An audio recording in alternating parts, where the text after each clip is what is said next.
Pada malam Jumat, 21 Desember 2024, pertahanan udara Rusia berhasil menggagalkan serangan besar yang diluncurkan oleh Ukraina. Serangan ini melibatkan 19 kendaraan udara tak berawak, UAV, yang terbang di atas 4 wilayah Rusia dan Laut Hitam. Menurut Kementerian Pertahanan Rusia, serangan ini ditujukan untuk menargetkan fasilitas-fasilitas penting di wilayah Rusia. Berapa banyak UAV yang dihancurkan?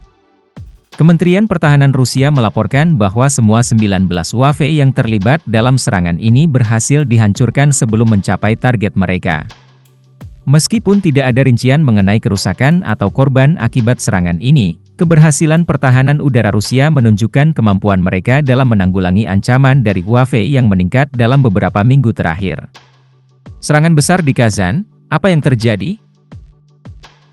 Setelah serangan yang digagalkan, pada Sabtu, 22 Desember 2024, Ukraina melancarkan serangan UAV besar-besaran di Kazan, yang terletak sekitar 1000 km dari garis depan. Serangan ini menyebabkan kerusakan pada beberapa bangunan tempat tinggal dan menutup sementara Bandara Internasional Kazan, salah satu bandara tersibuk di Rusia. Apa dampak dari serangan di Kazan?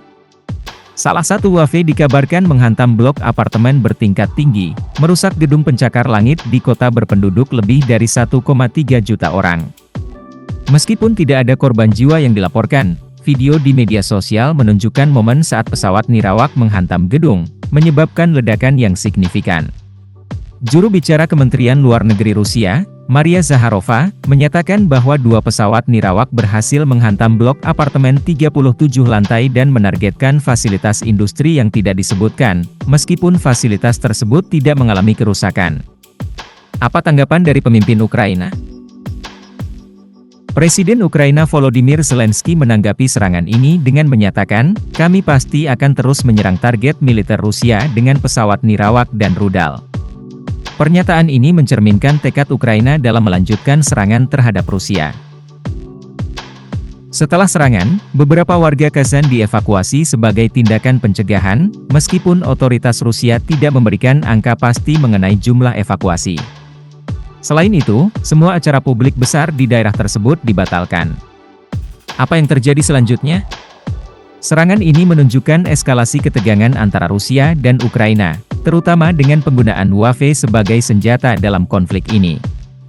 Otoritas penerbangan sipil Rusia, Rosaviatsia, sempat menutup Bandara Internasional Kazan tetapi kemudian membukanya kembali pada hari yang sama. Momen-momen ini menciptakan ketidakpastian di wilayah tersebut, menandakan bahwa kedua belah pihak mungkin akan terus terlibat dalam konfrontasi yang intens.